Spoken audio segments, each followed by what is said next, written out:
Family, I go on my YouTube homepage and I see that Jaguar Wright is back, and this video right here is being premiered live as we speak right now. As soon as I clicked on the video, she was talking about how Kanye West's mom was a sacrifice, and she was exposing a lot of it. So I just rewinded it a couple minutes. We're gonna give it a look and let the rest of it play. Tory Lanez to Kylie's house to fake shoot Megan Thee Stallion. Corey Gamble there's a lot going on right now. Justin Bieber's former tour manager, which taught Kris Jenner how to be a tour manager so that she could take over the financial responsibility for all of Kanye West shows and remove Sean G.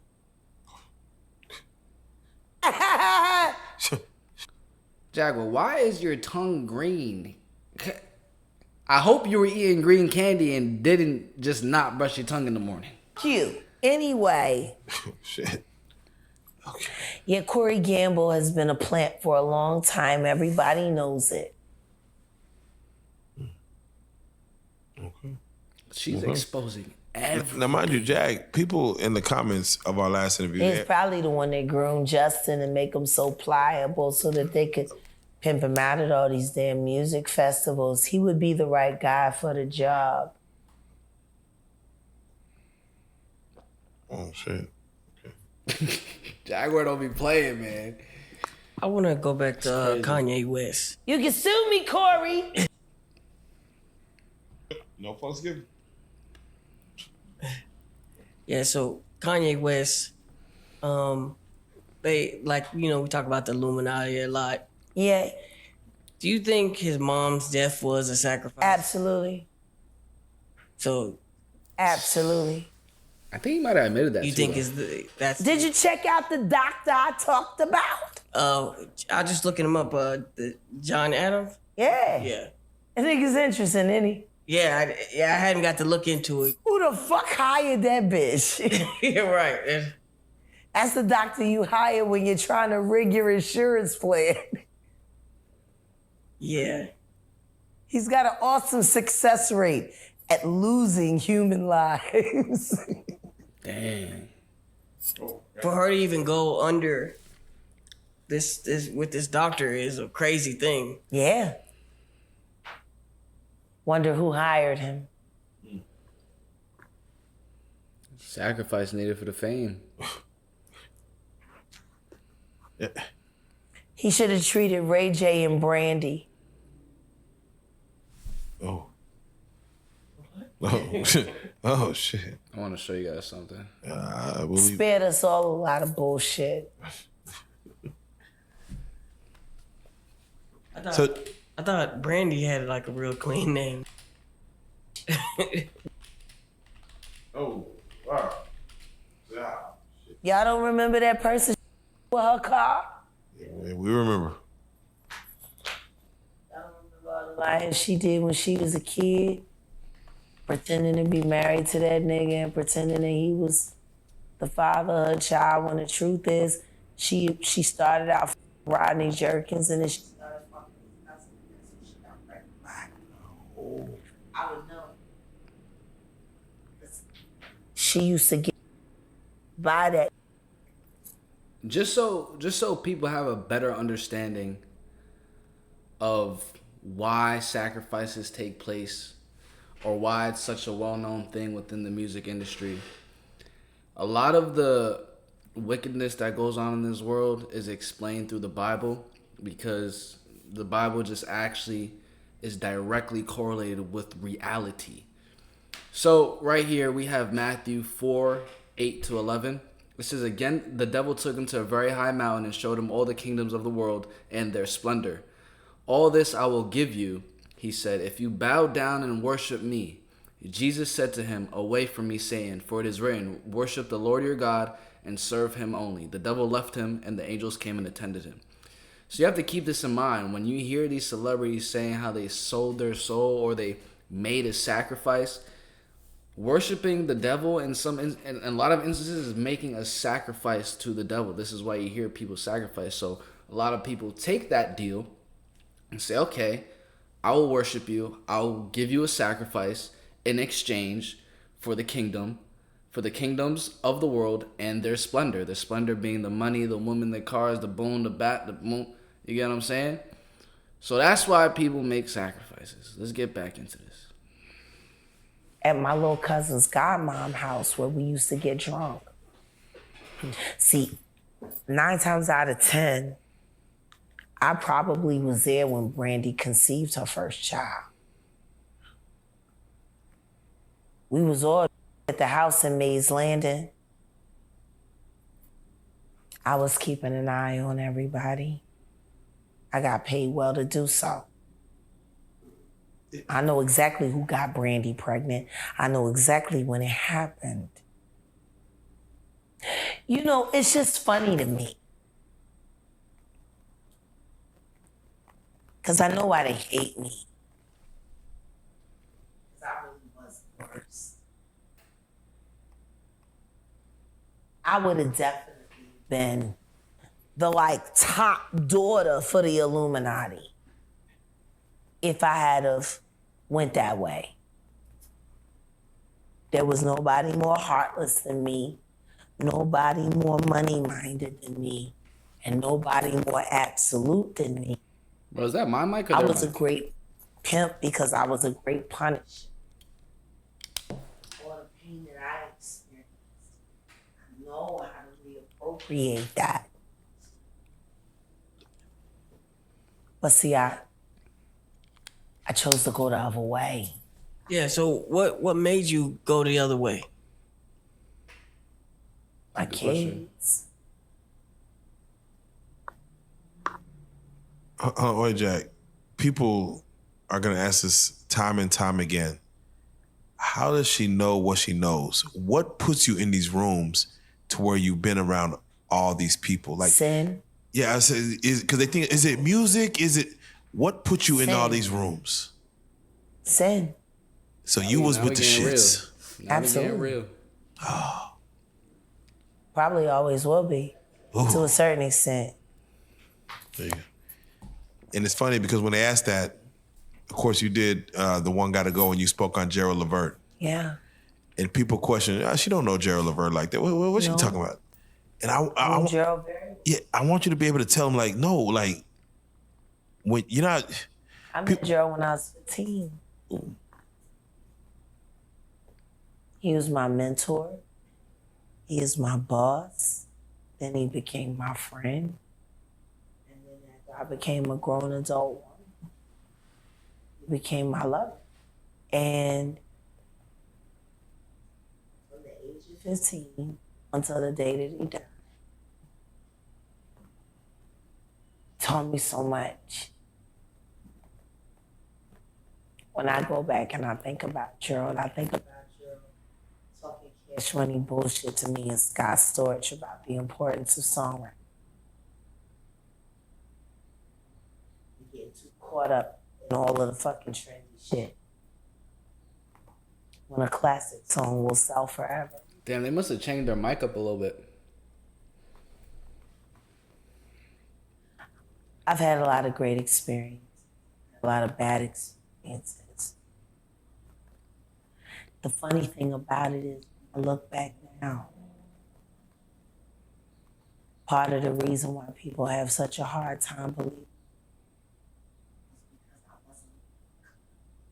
Wait, oh my gosh. Like, I always hear them What did she say? she was. But what did she say?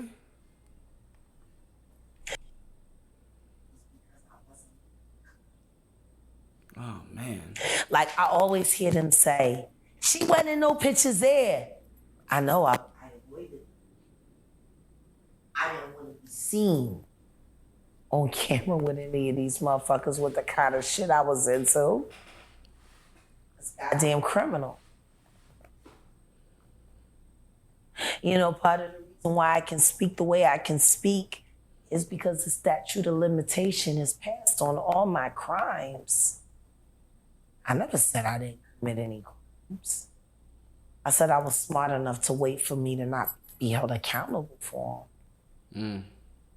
And you could say I'm a punk for that. I don't know. How do you call a nigga stupid for making sure that they ain't got to serve time for their crimes. But at the end of the day, So she basically was in the industry, and a lot of times when you're in the industry dating top names, you're doing the things that they're doing also. So she done went through all of it, but like she said, the time has passed by that she can talk about it now. Whether it was like 10 years or so, I don't know how long it's been for her, but now she's just exposing it. So that definitely gives a high level of credibility.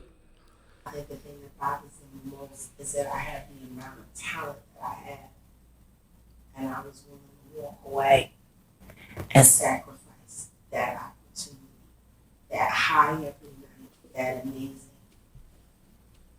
for the right. Because the reason why I stopped working in the industry was because I'm not going to help them make another dollar to enslave another human being. Oh man. See, I sign a contract with them. I make money with them. I make money for them.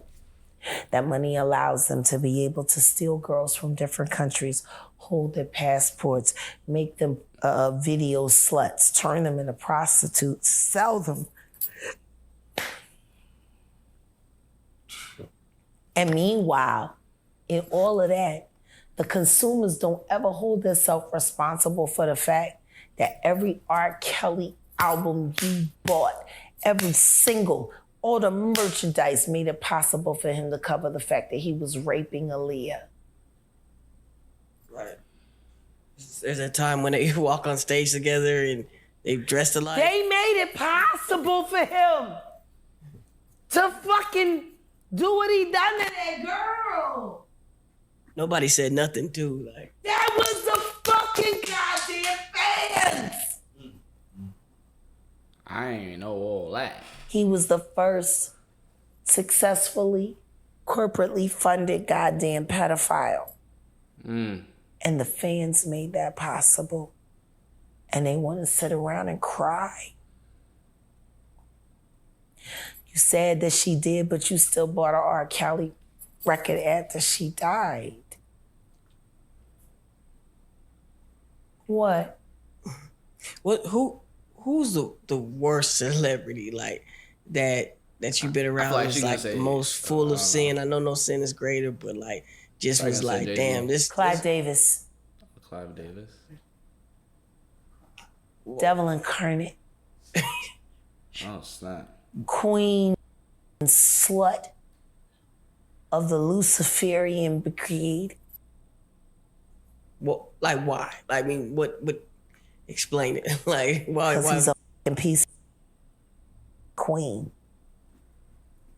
Because he doesn't have a problem with collecting little sex workers, so his new surgeon husband can harvest organs to keep him alive. Like he's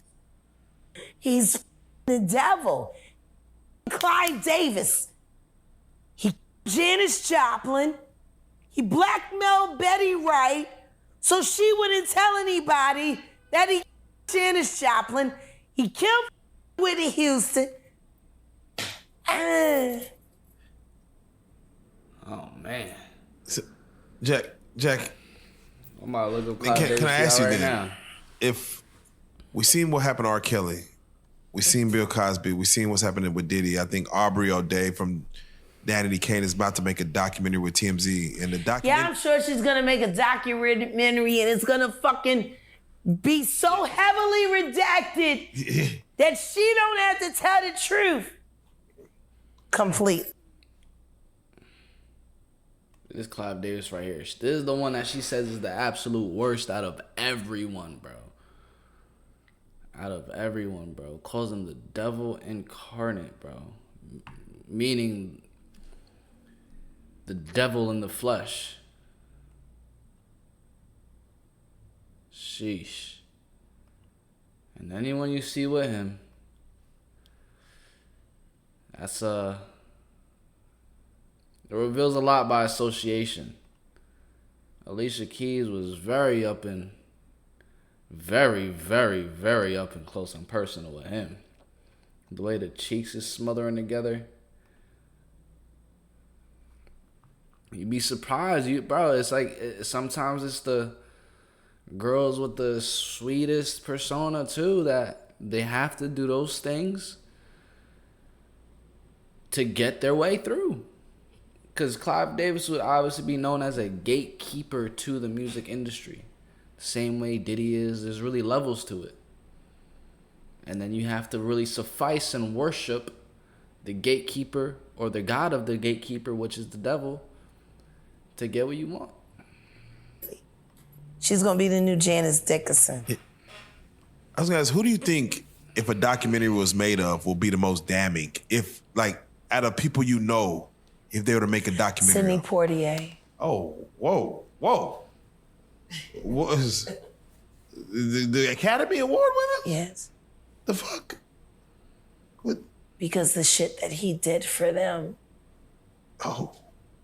just so he could have his career. Oh.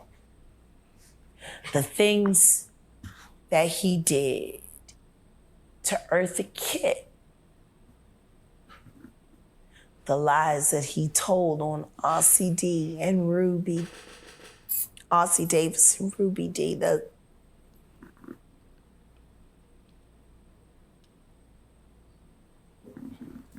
fucking operative. There used to be a rumor in Black Hollywood in Baldwin Hills that if Sidney Poitier showed up at your party, it's because they were watching you. Wow. And he carried that legacy until his 80s. Jack, the way you move, it's like something's real special about you. Before we get into what she's about to say, she was just talking about this individual that constantly lies on people, basically being a fault witness. I need to show you guys this also. This is all scripture, guys. I'm gonna keep putting it here in front of y'all face because it's just the truth, and it helps you become a better individual. There are 6 things the Lord hates, 7 that are detestable to him. Haughty eyes, meaning you believe that you're just superior than everyone else. A lying tongue, hands that shed innocent blood, a heart that devises wicked schemes, feet that are quick to rush into evil, a false witness who pours out lies, and a person who stirs up conflict in the community. It's like money, nothing just really moves you. You just who you are, right? Like you're not compromised by the dollar or anything. I could just, All money ain't good money. Right.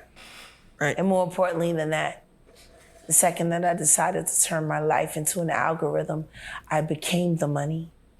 Right. Money don't have to worry about itself. What I want to ask is like, is it something, so when you get a lot of money, are you going to become sinful or something like that? This is the thing. Yeah. You should learn who you are, like who you truly are inside before you get money. Right. See, money is nothing more than energy. But the thing with money too, though, it's energy. you could believe you know who you are before you get money, but getting money, you're gonna have to relearn. Like you're gonna have to either stick to who you are, because you can actually start to change when you get money. You have freedom to do different things. You got freedom to do a lot of different things that you weren't able to do when you didn't have money. So you kind of have to be much more disciplined on where you put it, because a lot of people say you just want to eat freaking mac and cheese every day and you have enough money to do so. You have to have discipline with that. Or if you say you smoke, you have to have discipline with that. But then also the ego comes in too. You're going to have to learn how to keep your ego, not have haughty eyes like we just read. These are all different effects that money can have on you. But I feel like after time of having money for a good amount of time, then that's when you're like, all right, cool. This is a blessing from God that he's given to me. And it's more so a tool that is used for the expansion of freedom. Now, even though you're free to do whatever, that doesn't make everything good. you're actually more free to experience the splendors of life. So this is the thing. God will give you the splendors of life. The devil wants to be like God. This is why he asks people to bow down and worship him, and he will give them the splendors. But you can receive the splendors of life from God by also worshiping him.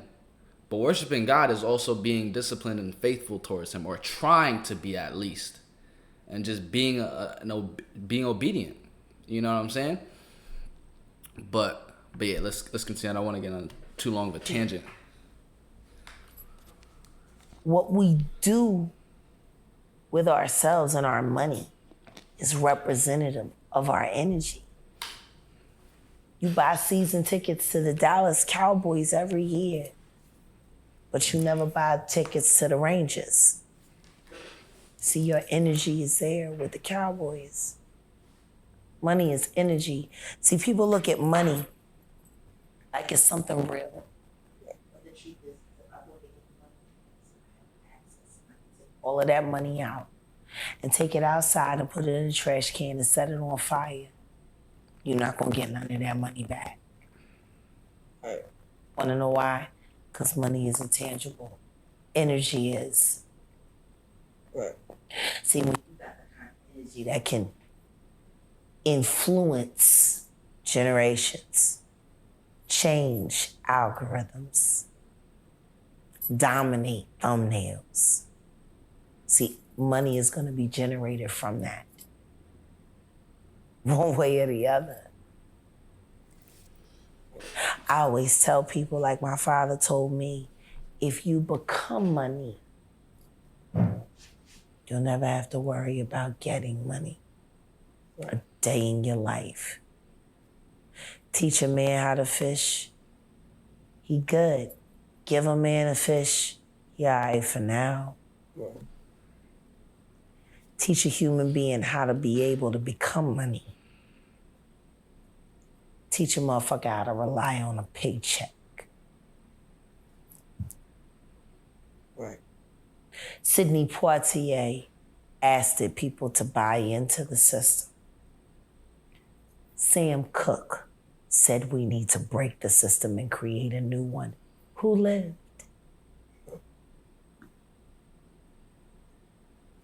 Who lived? All right, guys, we're going to leave that right there, but definitely we're going to be tuning back into this full interview because, like I said, this was all during the premiere, so, like, there's still a lot of minutes to watch left, and there was 50 minutes beforehand that we didn't even watch yet, so.